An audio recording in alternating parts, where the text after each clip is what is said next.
চালের গুঁড়ো দিয়ে মিনি কিচেনে আজ আপনাদের সঙ্গে মজাদার একটা রেসিপি আমি শেয়ার করছি। তো আমি শুরুতে এখানে লবণ দিয়ে দিয়েছি, দিয়ে সুন্দর করে একটা ব্যাটার তৈরি করে নিয়েছি। ব্যাটারটা আমি রেস্টে রেখে দিব 10 মিনিটের জন্য।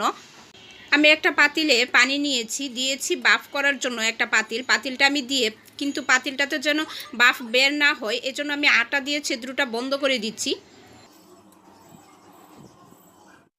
ছিদ্রটা বন্ধ করে নিয়েছি। এবার চুলার মধ্যে দিয়ে দিব যেন পানিটা বলক চলে আসে। এই সময়ের মধ্যে আমি বাকি প্রসেসিংগুলো করে নিচ্ছি। এখানে আমি এই যে ডুটা 10 মিনিটের জন্য রেস্টে রেখেছিলাম, ডুটা নিয়ে এলাম। ডুটা নিয়ে এবার মিষ্টির আকারে আমি শেপ দিয়ে নিচ্ছি।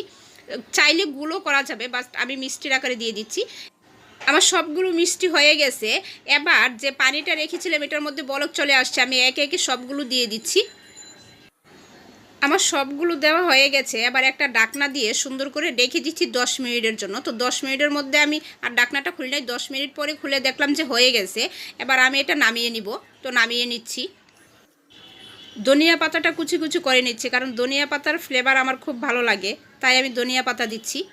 বাট আপনাদের কাছে এটা অপশনাল, নাও দিতে পারেন। আমি এখানে ঘি দিয়েছি, তো 2টা কাঁচামরিচ দিয়ে দিচ্ছি। কাঁচামরিচ ফ্লেভারটা বরাবরই ভালো আসে। দিয়ে দিচ্ছি কাঠবাদাম, পেস্তা বাদাম, তারপরে কিশমিশ আর হচ্ছে গিয়ে বাদাম। এগুলো দিয়ে একটু ভালো করে নেড়েচেড়ে নিচ্ছি। এবার ধনিয়া পাতাটা দিয়ে দিচ্ছি। দিয়ে বাকি যে পিঠাগুলো রেডি করছিলাম এগুলো এবার দিয়ে দিচ্ছি এগুলোর মধ্যে। তো দিয়ে ভালো করে একটু নাড়াচাড়া করে নিয়ে নিচ্ছি। তো আমার মিষ্টিগুলো হয়ে গেছে, এবার নামিয়ে নিচ্ছি। দেখেন কত সুন্দর হয়েছে, জাস্ট বিশ্বাস করতে পারবেন না কতটা ভালো হয়। আমার ভিডিওটা যদি ভালো লাগে তাহলে আমার চ্যানেলটা সাবস্ক্রাইব করে লাইক কমেন্ট করে পাশে থাকবেন। ধন্যবাদ সবাইকে ধৈর্য সহকারে আমার ভিডিওটা দেখার জন্য।